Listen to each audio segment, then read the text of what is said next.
In the warm light of the Mediterranean sun, in a small town called Stagira, a child was born who would quietly reshape the entire future of human thought.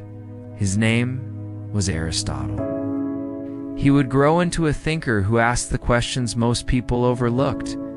What is a good life? What makes something true? What is the nature of the world? And perhaps most daring of all, how should a society teach its children to think?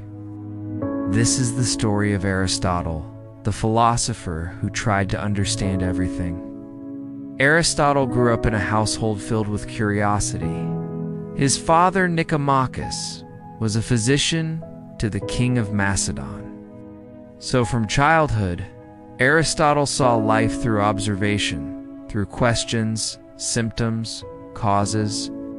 He watched how bodies worked, how nature followed patterns, how nothing happened without a reason. This early exposure planted the seed of a belief he carried his whole life. Knowledge begins in the senses. Before we can reason, we must observe. But when Aristotle was just a teenager, both of his parents died. With few ties left, he traveled south to Athens, the beating heart of philosophy. Imagine walking through the stone archway of Plato's Academy, the world's first great university. Here, Aristotle arrived as a curious, shy outsider and quickly became the Academy's brightest student. Plato famously called him the mind of the school. Yet the two had differences. Plato believed in ideal forms, perfect truths existing beyond the physical world. Aristotle disagreed. He believed truth lived here, in the world we can touch, see, and measure.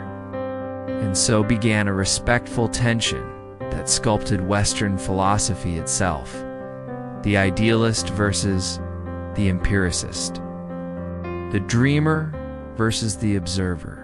Aristotle stayed at the Academy for 20 years, until Plato's death changed everything. When Plato died, Aristotle expected to lead the Academy, but the position went to someone else, and Athens grew increasingly hostile to Macedonians. So Aristotle left, traveled across the Aegean, finally settling on the island of Lesbos. And it was there among the waves, the shells, the fish, the birds, that Aristotle became the world's first great biologist. He dissected marine creatures. He observed the anatomy of fish.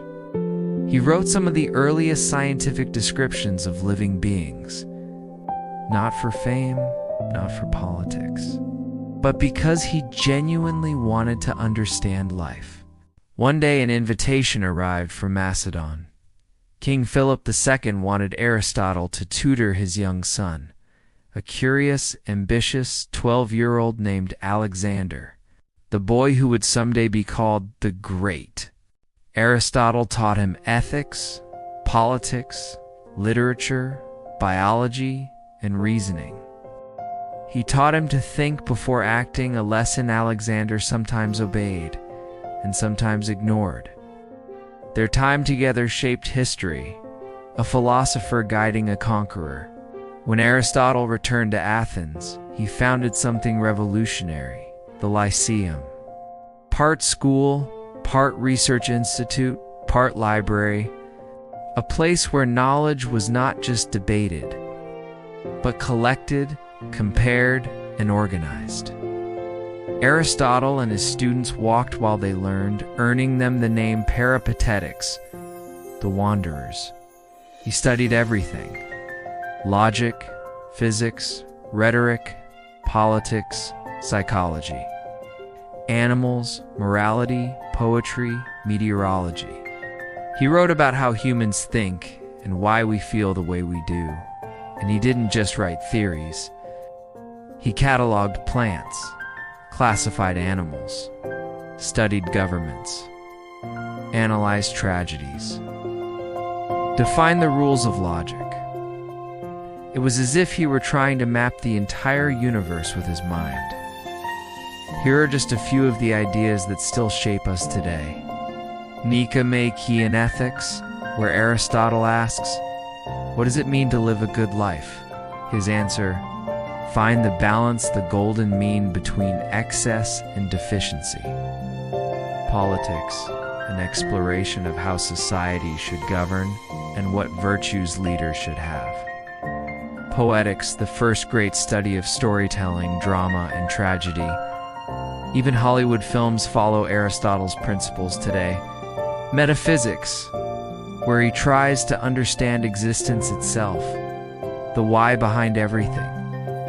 Everywhere Aristotle looked, he left a framework behind, an attempt to bring order to a chaotic world.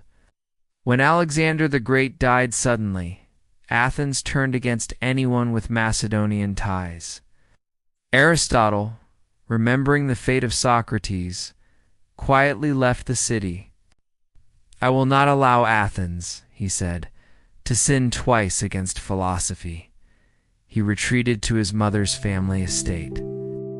There, weakened by illness but still writing, he spent his final months in contemplation. Aristotle died in 322 BCE, but his ideas were just beginning their journey.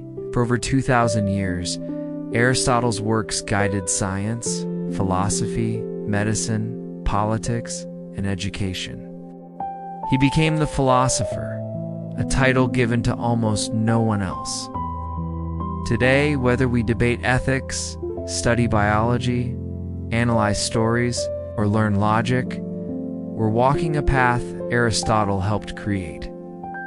He wasn't perfect. He wasn't infallible.